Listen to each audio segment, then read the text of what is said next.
If you want to succeed in real estate, specifically rental real estate, building a portfolio, guess what? You can't do it alone. So what I want to do is I want to talk to you today about building a network and building a team that will help you crush your real estate goals. A lot of people make the mistake of trying to do real estate alone, and they get overwhelmed. They don't know where to start. They listen to a bunch of podcasts, they watch a bunch of videos, and they really don't have a plan. So I want to tell you the steps that you can take to ensure you're building the right team that can help you crush these goals. So one of the things that I did when I first started was I bought a franchise. So I bought a home investor franchise, and they gave me all the systems, the playbook, they gave me the advertising ideas, and then I also had a partner. So that was how I started. It was definitely not alone. I would have been overwhelmed. I just followed the playbook. So I don't think you really have to do that. You don't have to go and buy a franchise now. You just need the best team. And so the first thing that I would do if I were you and you were buying local or even buying out of state is I would go and hang out at the REIA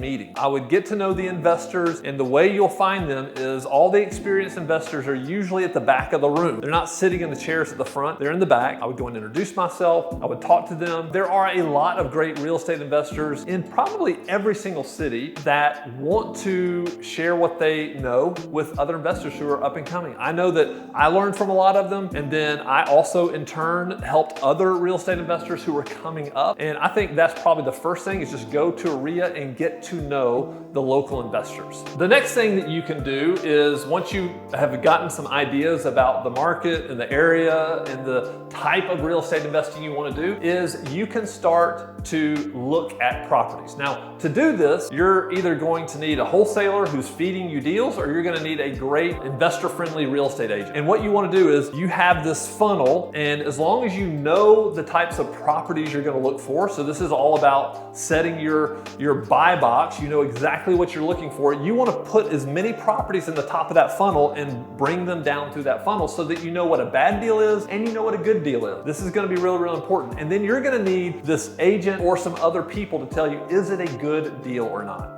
So once you start putting properties in this funnel through the agent or the wholesaler, I would try to get some other people's opinion. So an important piece of this puzzle, if you're buying rental real estate, is the property manager. The property manager has your best interest at heart because they want to manage good properties. They don't want to manage junk properties. And so getting a good property manager to get eyes on that property and tell you what they think about the area, about the property, what the rents would be, I think this is highly important. They're going to be probably more objective than an agent or more objective than a wholesaler, but they're also going to give you a lot of local boots on the ground knowledge that you wouldn't have otherwise, because they likely have managed hundreds, if not thousands, of properties in the very area that you're looking at. All right, so once you've met the real estate investors, you have your agent or your wholesaler, you've brought in a property manager to look at the property. Now what you're going to do is, once you find one you're ready to make an offer on, you really want to get an inspector to go look at that house, because I can tell you, just with like your eyes or my eyes or somebody else's, we just look around, I can guesstimate what repairs are going to be, but really you need a professional to go throughout the entire house, do this as a contingency to close on the property. So this is going to be a big part of it, is just getting that inspection report back so you know exactly what you need to fix to get it rent ready and on the market.